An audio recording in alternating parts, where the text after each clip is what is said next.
Добро вечер. Јас сум Васко Ефтов, ова емисијата во центар на Канал 5 телевизија. Вие сте на вистинското место, почитувани гледачи, бидејќи ви имате право да ја знаете вистината.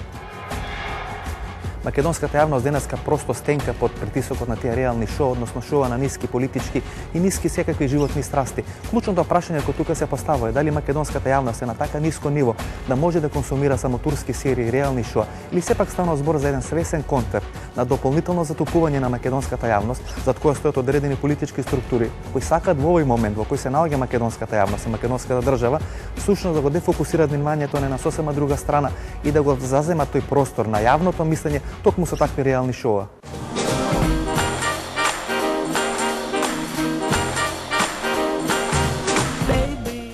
Дали гледате вакви реални шоуа? И ако ги гледате, дали ги гледате ко гледач или ко психијатар?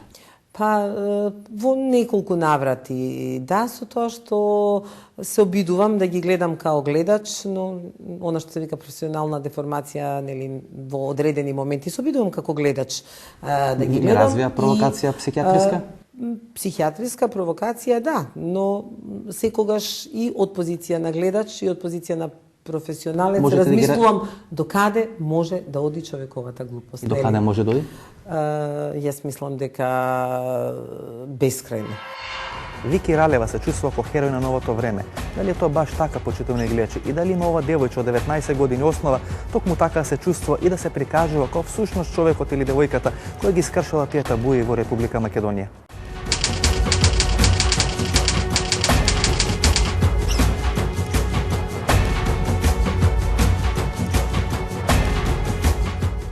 Вики се надам дека нема да не нападнеш мене или некој од камерманите, бидејќи чим се уклучат камери, тебе те експлодира тој сексуален нагон. Па не е сексуален нагон, ова е нагон, значи весела сум, позитивна личност. Мене ти зборам за веселост, зборам за сексуално напаѓање. Па не, немам сексуален нагон, ако мислиш на тоа затоа што бе во реалното шоу.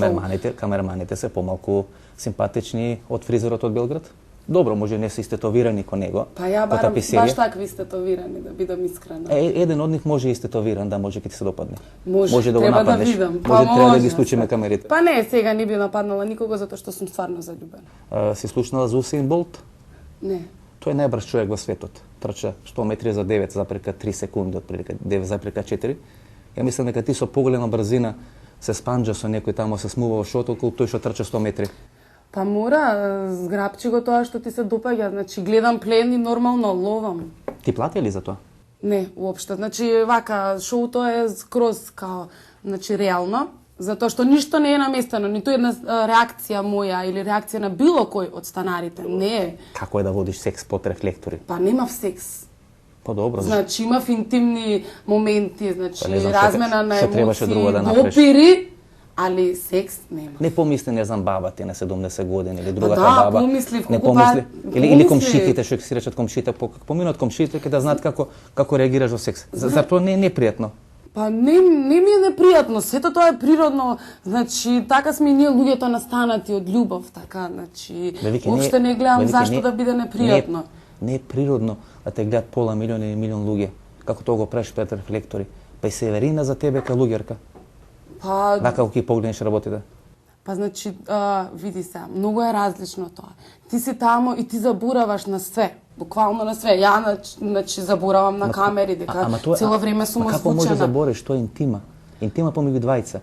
Ти таа интима ја продаваш пред 2 милиони луѓе. Значи затоа поради таа интима сексот ти не се деси во куќата. Затоа што не би сакала прва работа тоа да биде. Па и не треба да се деси, ако тоа се десе ќе беше пресрамно, морам да ти признам. Девојче на 19 години, првата вечер роди тамо со некој бербер од Србија и го прави тоа. Мислам тоа навистина невкусно, мора да ти признам. Не знам што ти збора другите. Добро, значи јас живеам за самата себе, така јас одлучувам дали треба тоа да го направам и уопште не ми интересираат значи коментарите ако некој каже како ни ти е срам, не знам што, како. Не ли ти е срам? Не ми е срам, уопште. 2 милиони луѓе знаат како Вики стенка во кревет. Па, нека знаат. И тоа те прегорда? Па ме прави горда затоа што стварно можам, јас сум јака особа. Значи пред се стварно заклучив дека сум јака особа. Што јака особа си плачела тама и не сум гледал си плачела во тужна година. Па да, па добро, секој има емоции, плаче и значи поред таа игра на Велики брат, мене што ми ја припреми прво значи да бидам спремна на све, дека треба да направам некои работи за да влезат Кики Карло у шоуто. Зошто на пример немаше македонец И некоја србинка се спанџи првата вечер со македонец, го мораше баш македонка да го направи тоа србин. Зар не мислиш дека те месте, зар не мислиш дека тоа е цела една режија која се направи ти и сестрата и така? Натоа дека ти си тука само одредено заморче кој е пикнато во еден таков телевизиски зоолошки по мене експеримент и кој треба само да побуди одредени ниски страсти кај еден низок слој на публиката. Не мислам така уопште, затоа што ако јас сум била првата што го направила тоа, значи да се пољубам после 3 сати, после 3 часа влегување во шоуто, јас сум таква и приватно. Значи ако некој ми се свиѓа, зашто да не пробам? И ако имам шанси, значи Вики, ти ова го кажу со таква гордост кога да си освоила златна медаља на Олимписки игри. Па не за освоив златна медаља на Олимписки, ама и више од тоа освоив. Па добро, јас ке бев горта кога кажеше тamo нека книга дека си прочитала, дека го знаеш Орхан Памук или не знам слична некоја работа.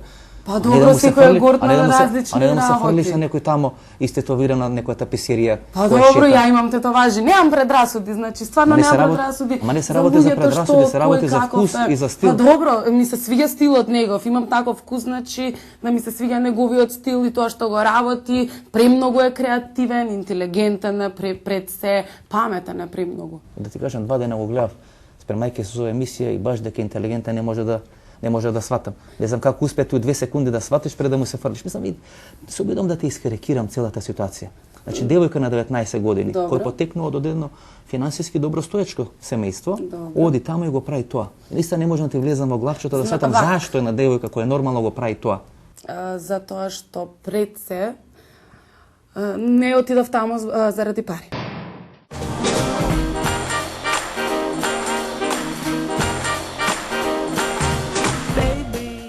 Што барат тие луѓе тама, не знам, љубов, внимание, екзибиционизам, воеризам? Веројатно све ова што го наброевте, све заедно. Ви издржале вие 3 месеци или 4 месеци затворени во една таква во наводници лабораторија? Мене лично ме прашувате? Не би издржала, нити би сакала, нити... Како психолог, кој би виделе ваше дете, не знам, комшиче или ваше родено дете, да биде присутно во такво шоу, што прво би мислеле? Да, јас би прво би одговорила од улога на мајка. Кога би видела моје дете, би се запрашала што се случува во релацијата јас и моето дете. А како психолог, веројатно не можам да се дистанцирам, би го прашала истото, ако се работи за моје дете. Андон Ралев е успешен бизнисмен во Република Македонија, тој татко е на Вики Ралева. Тој пред камерите на Канал 5 телевизија искажува дека всушност немал никаков проблем на телевизија да го гледа сексот на неговата ќерка на 19 години. Дали е тоа баш така и дали Андон Ралев е всушност искрен татко или човек кој навистина се обиде од екзибиционизам на неговата ќерка да го издигне на ниво на одредена парадигма на успешност во Република Македонија? Зошто им дозволивте на ќерките да учествуваат во едно такво шоу? Па немаше многу размислување околу тоа. Ве праша воопшто? Ме праша, дојда сака кога им се јавија за кастингот, дојдаа до мене, јас слушав цело време на телефон што разговараат. И дававте дозвола? Дадов дозвола, да. Добро, за пари ли го направија тоа? Па ја мислам дека не. Добро, не ли ви беше непријатно ко татко да ја слушате ќерката како стенка тама на телевизија? Не се чувствувавте непријатно? Па не знам зашто би се чувствувал непријатно. Па добро, било ли пријатно тука да речеме да дојдат, не знам, со камери да ви се сместат од дневната соба или не знам вие сте тамо, не знам, кој не го прават истото? Па би било непријатно сигурно. Меѓутоа во тој момент не размислував. Би било ли непријатно да речеме сега да ставите камери дома, да ставите видео обими комшите да ви гледат како се туширате? Би било непријатно сигурно. Да. А вама не ви е непријатно. Што е разликата? Нема разлика. Па не знаевме точно што не очекува, искрено.